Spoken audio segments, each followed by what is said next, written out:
bride and groom here yet? No, but they should be here any minute.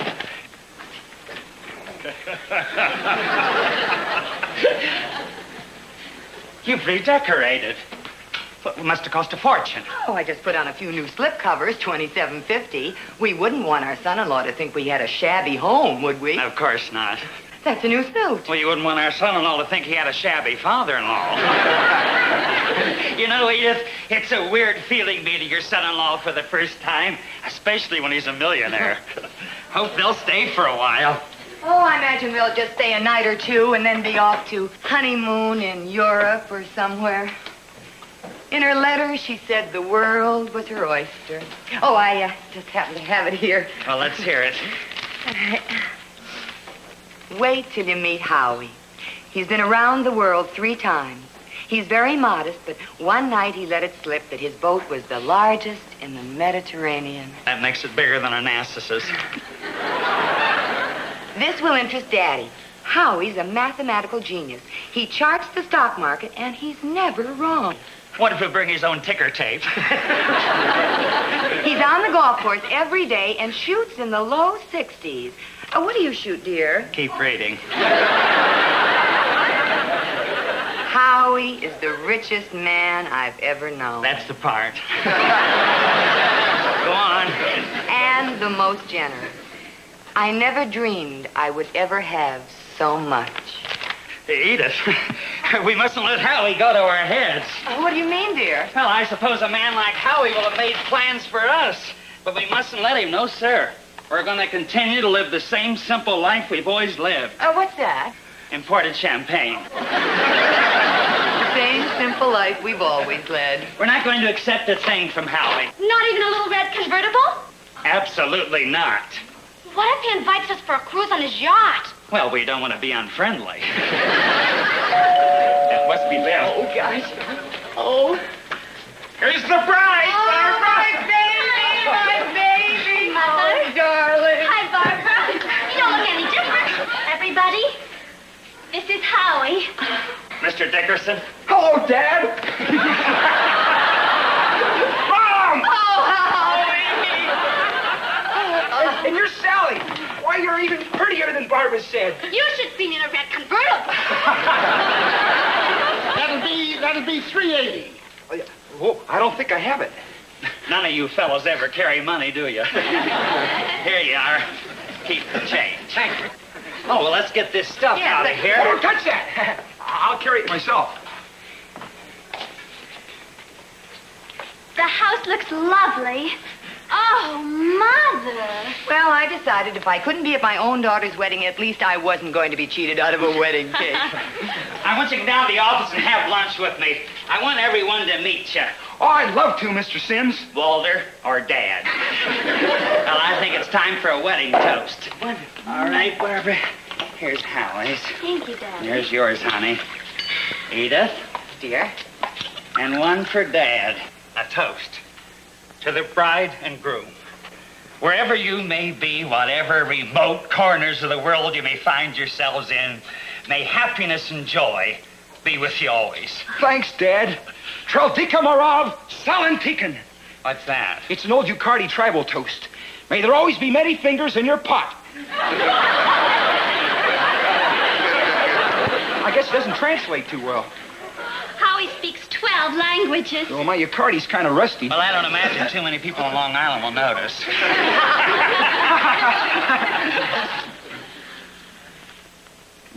Excellent champagne. Dom Perignon. 1952. That's right. Howie's a connoisseur. Well, it's kind of a hobby with me. Well, I respect a man who has champagne as a hobby. Where are you and Howie going from here? That's up to Howie. Oh, I hadn't thought much about it. That's the way I like to travel. Free as a bird. Just get on your yacht and sail the 7 seas. You have a yacht? He was speaking figuratively. I love boats. Barbara told us. Howie, have a cigar. Oh, thank you, sir. I have them especially made for me. Brazilian tobacco. Yes. This comes from the mountain region near Gopori. Well, imagine you knowing my tobacco. Oh, it has a very distinctive flavor. It's the only Brazilian tobacco that the native Indians still trample with their bare feet.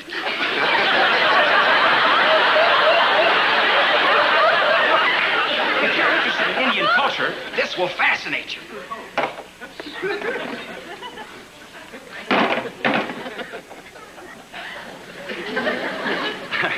What is it? It's Xochitl, the Aztec goddess of fertility. It's beautiful. Don't touch him.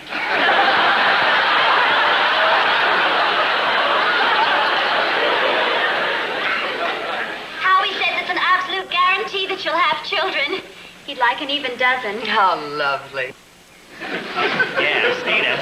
Why don't you take Barbara upstairs and help her unpack? All right, dear. That means they want some man talk. Come on, girl. Don't be long, my love.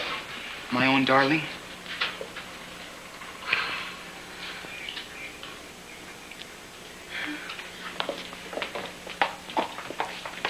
Howie? Howie? Make yourself comfortable, son. This is your home. Well, that certainly is nice of you, Dad. I really appreciate that. Well, I appreciate your taking the time to visit with us. I know how busy you must be with the stock market and... Oh, that's just a hobby. Yeah, I chart stocks on paper, but I never gamble. Oh, what are your primary business interests? Well, until recently, I've been with a national PAUL company. You owned this company. Oh, no, I was an employee. That is to say you were on the board of directors. Boy, that sure would tickle Mr. Melniker. Mr. Melniker, who's he? He's the man who fired me last week.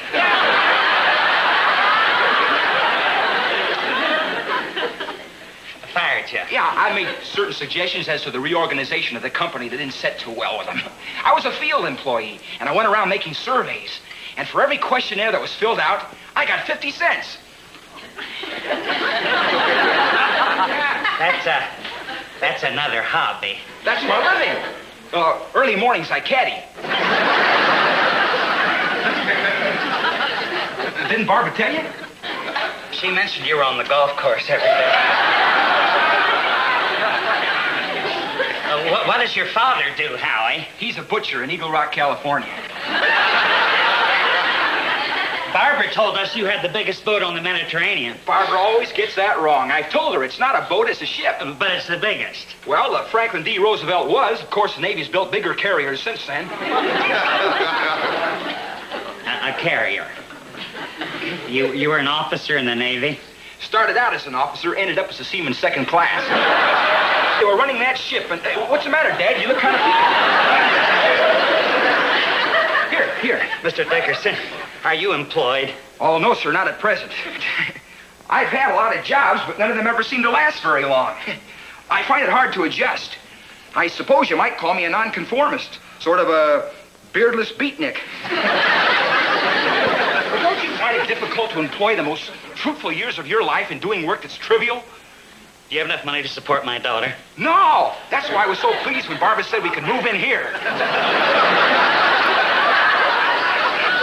Move in here? Oh, I don't care about material things. I was perfectly happy in San Francisco living at the Y. But I'd like Barbara to have something better, Dad. Edith. Edith.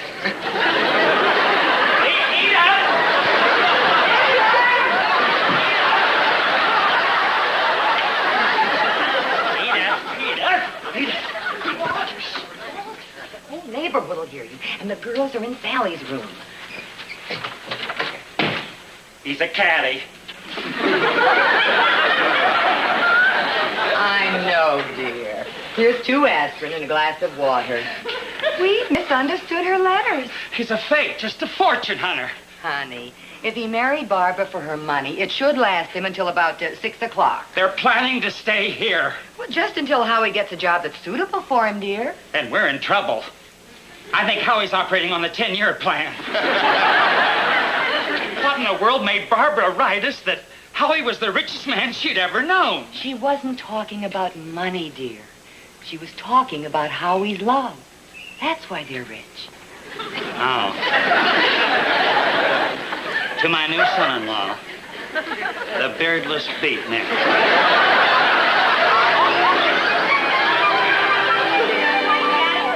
Sally? Where's Howie? He's upstairs doing his yoga exercises. He had breakfast hours ago. Dear, why don't you skip your bacon this morning? Why should I? We're out of it. No. Gotta go now. Bye. Bye, honey. Who did my crossword puzzle? Howie. He did it in 7 minutes. How long does it take you, Daddy? Aren't you late for school? Edith, you know I look forward to doing my puzzle on the train every morning. Well, I'll order an extra paper.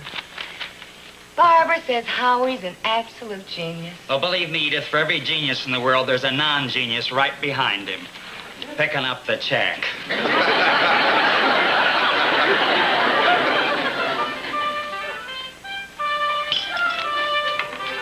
What's that? Howie playing his oboe. Barbara says he plays it when he's happy. Edith, I know they can't move out until he gets a job. But can't we go someplace else? Walter, Howie's so sensitive. But what am I, some kind of clod? I'll be glad to pay for an apartment for them. Howie says he isn't going to leave until he can stand on his own 2 feet. There's something illogical about that. You know something? I bet I've got the only son-in-law on Long Island who plays the oboe at 8 o'clock in the morning.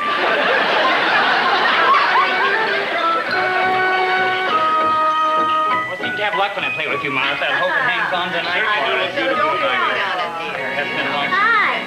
Oh, hi, Barbara. We're going to start rehearsing our string quartet now. I hope it won't disturb you. You go right ahead, dear. No, honey, just close the door.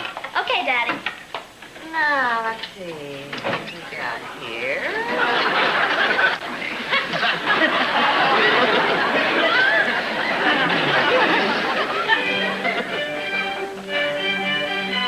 All right, folks, I'll open with 1 diamond. Double. See, a diamond double up. Pass. I pass. I'll stick with 2 diamonds. I will bid 2 hearts.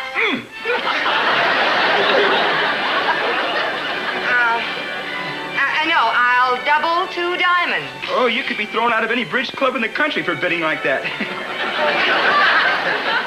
Well, now, see, Edie doubled 2 diamonds, so I don't have to. Okay, I pass. Oh, this is obviously what is known as informative bidding. We've been playing with the Wilsons for 12 years. Both girls do it, so it evens things up. Well, now, look, if I've done anything wrong... No, Martha, of course you Howie, would you like to cut in after this hand? Oh, no, thanks. It's more fun watching. I figure out what I do, and then I see what you do. I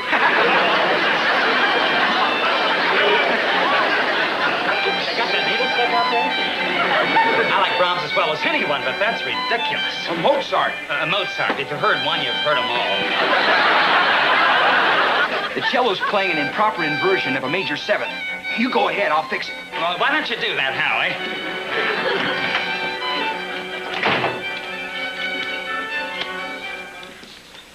Well, if it's any comfort, he's kibitzing the string quartet, too. Kind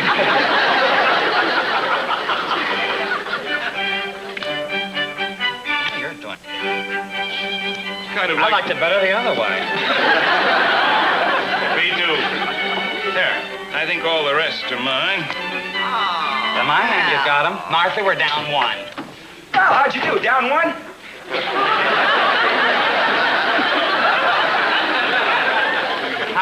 How did you know, Howie? Well, you lost it on the first trick. All you had to do was go up Jack of Spades. Thanks, Howie. Good night, everybody. Sylvia. What's the matter with her? I don't know, Daddy. Howie showed her how to play the passage, and then she got right up and marched out. I guess she's one of those people who can't stand being criticized. The world's full of people like that.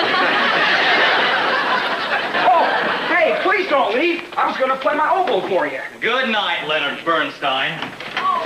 Yes, well, I'm sorry. Oh, no, Yes, Martha, come we're on, right in the Martha. middle of a Let's not break rubber. up the game. Please, I have a cough cake. I have a splitting headache. Oh, dear. So that's your son-in-law, the genius. He's a little eccentric, but he's brilliant. As a matter of fact, I might be able to do a favor for you. Howie mentioned he might be interested in taking a job to get a little practical experience in... Good night, Walter. Didn't you say you were looking for someone in your personnel department? Good night, Walter. Do it for me as a favor. Well, what happened? From your description, I expected a combination of Paul Getty and Jack Lemmon. Well, he turned out to be all lemon. No Jack, just lemon. Why, you poor devil. All right. All right, Walter, I'll give him a chance. Tell him to be at the office at 9 o'clock tomorrow morning. I'll never forget this. Howie, good news. Mr. Wilson has a job for you. Start work tomorrow morning. Isn't that wonderful? Well, I don't know. What kind of a job is it? Good night, Walter. It's in the personnel department of a large publishing firm. Publishing. I like the idea. Sounds like a real creative challenge. Our ship's come in, honey. Howie's going to work for Bob.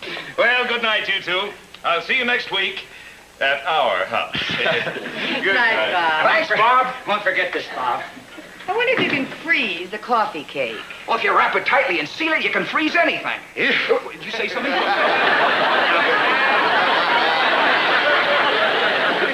No, I was just thinking, Howie. Well, I better go tell Barbara the good news. Good night, everybody. Good night, Howie. Howie. Good Good night. night, Howie. Good night. Aw. Try to understand him, dear. I do. That's what terrifies me. Hi, Mom. Hi, Oh, Dad. hi, dear. This bitch came over so early. What happened? It was cold on account of wind. Remember? This is Jimmy Keith. Hello, Jimmy. And this is my father. How do you do, sir? What do you do for a living? Good night, children.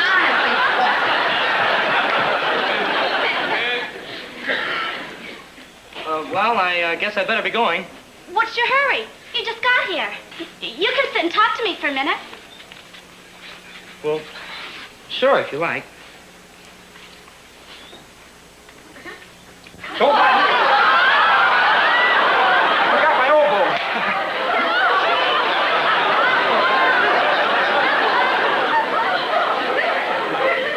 What was that? My new brother-in-law.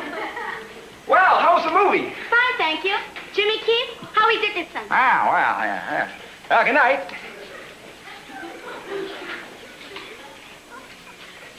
Hey, you ought to have the lights out. Some music. What for? Well, it acts as a stimulant in courtship. Yeah. Why, the Zulu mating customs are probably the most fascinating. What do they do? Well, when a Zulu boy and a Zulu girl are attracted to each other, they're put into a grass hut together. And the grass hut is completely blacked out. Now, the village witch doctor stands outside beating out rhythms on a jungle drum. The results would amaze you.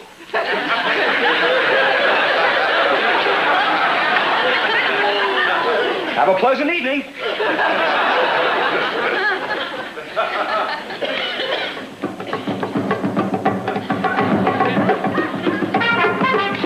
Jimmy, what are you doing? Kiss me, baby!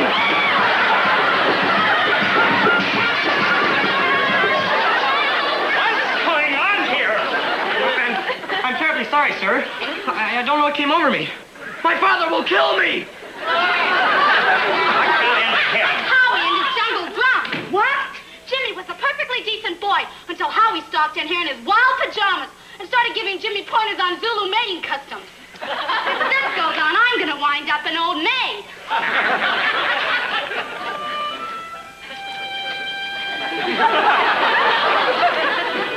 Listen. Howie's playing the oboe again. Do you know what that means, Walter? Howie likes it here.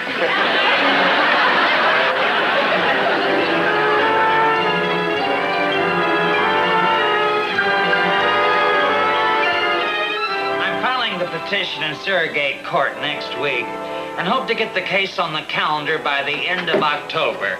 Oh, good morning, J.R. Morning. Your daughter and son-in-law arrive all right? Yes. I'd like to have him lunch with me out the yacht club soon. See my boat? Of course, it's only a 100-footer. Well, I'll talk to him about it, but how... You did say that he had one of the largest boats in the Mediterranean, didn't you? Not exactly. What? Ship. I'm always getting mixed up. By the way, I'm very pleased with the way you've been handling the Hennessy case. Well, thank you, J.R. Hennessy's the stubbornest man I've ever met. Imagine him trying to hold up a $50 million skyscraper because he didn't want to move his newsstand. But he's going to. Oh, yes. Hennessy will be here this morning to sign the releases.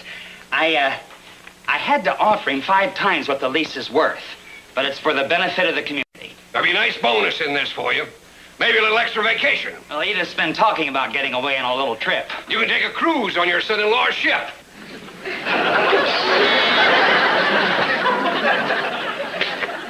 Yes. Who's here? Oh, what does he want? I asked him to have lunch with me. Hi, Dad. You've lost your job. Oh, no. Mr. Wilson says I'm getting along just great. About lunch. I'm afraid I can't. I'm in no hurry, Dad. Anytime you're ready. Yes. They are? I'll be right in. I have to go into the boardroom for a few minutes. I'm afraid I can't offer you anything to read except the law review. Oh, I've read this issue. Did you read Chief Justice Powell's article on the ambivalence of writs? Not yet. Well, read it. He's all wrong.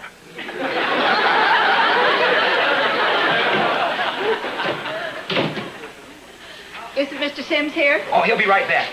This is Mr. Hennessy. He has an appointment with Mr. Sims. Is it all right if he waits in here? Well, certainly. Won't you be seated, sir? Oh, thank you. Would you care to glance at this law review? If it's got anything to do with lawyers, I'm against it. A man works all his life to build up a business, and then some smart lawyer comes along and takes it away from him. Mr. Sims is a wonderful lawyer. If anybody can help you, he can. Yeah, he's helping me all right. Well, I gather somebody's trying to take your business away from you. 45 years I've had my newsstand on one corner, and all my customers are old friends. And now they want to put up a skyscraper and throw me out. Well, don't you have a lease? Sure, but what good does it do? I looked it up in the law books. It says they can throw me out for eminent something or other. Eminent domain. Mr. Hennessy, Mr. Sims will tell you that eminent domain is invalid in all cases where private rather than the public gain is involved. Are you sure? The state of Massachusetts versus Smith. No one can dispossess you unless you're willing. Well, they are offering me a fairly good price for my lease. Beside the point, you want to move. No, I don't. Why, I'd miss all my customers. Then your advice is to... Hold out, Mr. Hennessy. Don't you sell at any price. Thank you, young man. You're the most honest lawyer I've ever known. Well, aren't you going to wait for Mr. Sims? No. I'm going to take your advice and go right back to my newsstand. Well, did you have a nice conference, Dad? Fine, Howie, fine. Mary, when Mr. Hennessy arrives... Oh, Dad! When Mr. Hennessy arrives, send him right in. He what? Well, he couldn't have. He hasn't signed the releases. Well, Mr. Hennessy... Howie, I'm talking. Well, send someone out to find him quickly. Dad, if you're looking for Mr. Hennessy, he just went back to his newspaper stand.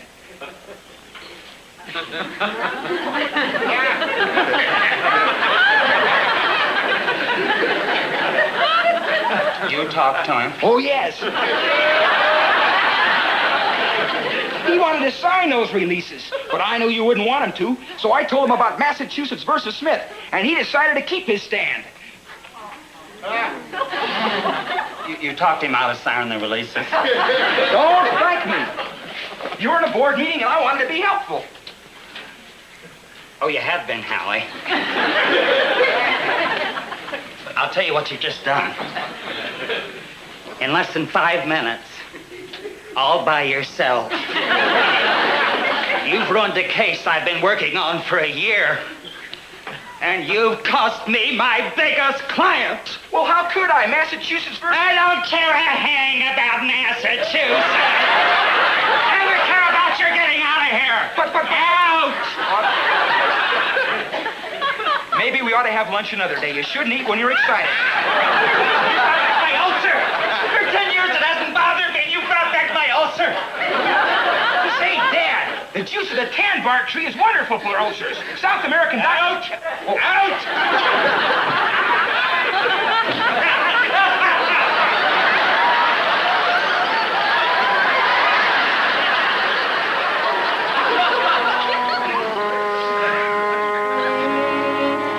Please take me with you. They don't allow women on aircraft carriers. But you can't go back in the Navy, darling. You hated it. At least they'll make me keep my big mouth shut. I'll send you all my pay. I won't need anything for myself. But I don't want all your pay. I want you. I love you. I love you, Barbara. That's why I'm leaving. One of these days you're going to take off that just married sign, clear the rice away, and get a good look at me. Then you'll see what everybody else sees. I don't want to be around when that happens. But you just haven't found yourself yet. I found myself, all right. I'm a nobody, Barbara. A cut-rate nobody. Your folks are the first family I've ever had, and they can't stand me. Well, I don't blame them. I can't stand myself. I've been a first-class pain in the neck. But you've been right. Being right isn't always important. Well, what's more important, I'd like to know? Getting along. I've tried to act like other people, but I just don't know how. Well, I'm not going to stay and make all of you unhappy.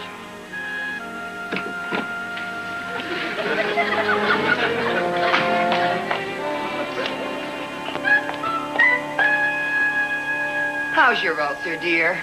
Oh, after today, I'm surprised I'm living. Here. Dr. Daniels wants you to take this 3 times a day. What is it?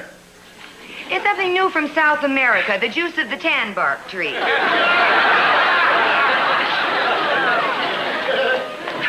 Daddy, you've got to stop him. Who? Howie, he's packing to go back into the Navy. The Navy?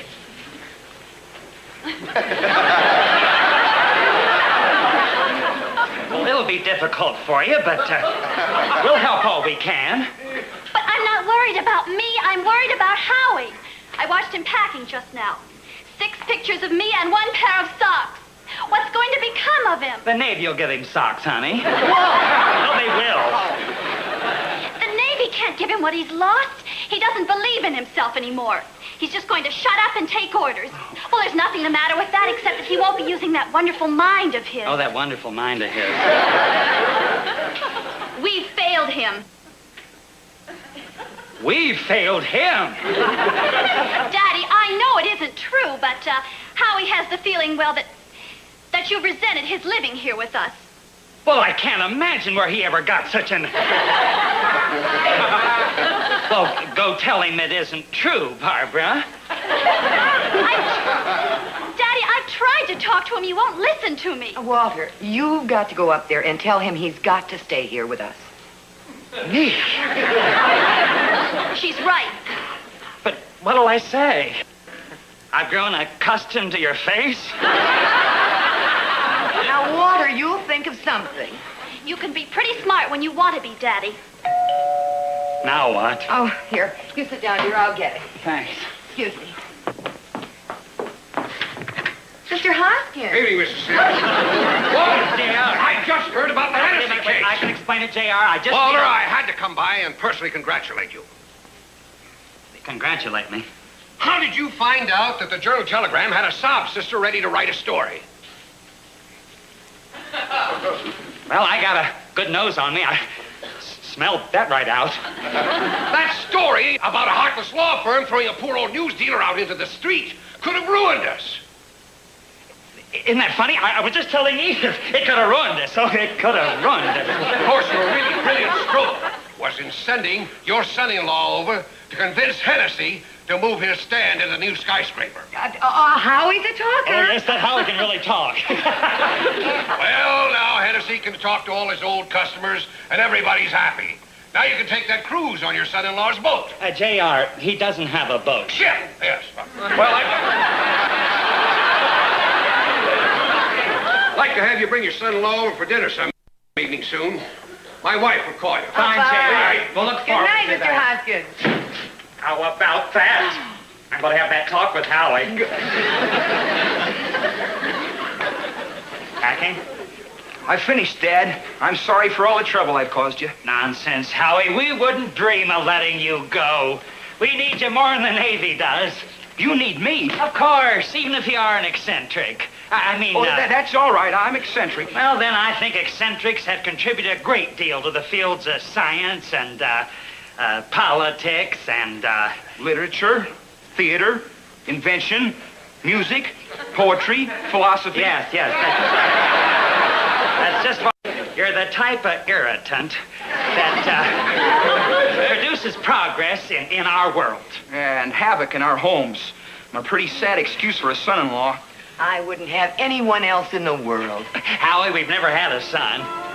You're gonna be it. Do you mean that, Mr. Sims? Dad. Dad! Now you unpack that suitcase. Barbara.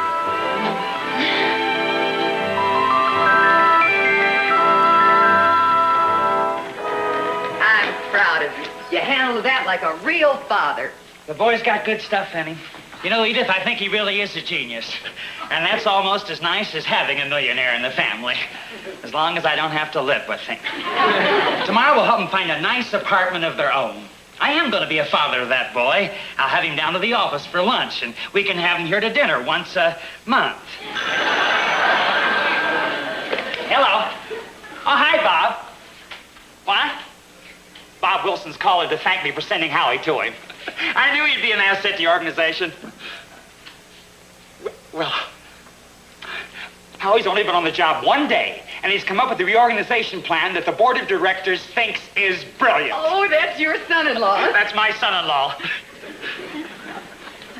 What? What?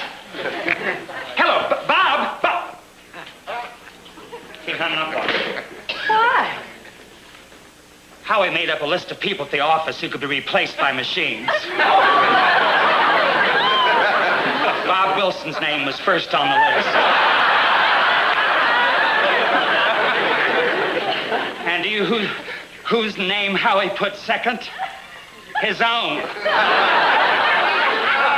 He's fired. Well, then he'll just have to stay here with us until he finds another job. Oh, that could be years. Howie could be living with us for years. And Edith, he wants babies. He's got that fertility symbol up there. He wants 12 babies. I can see them. All grown up like Howie.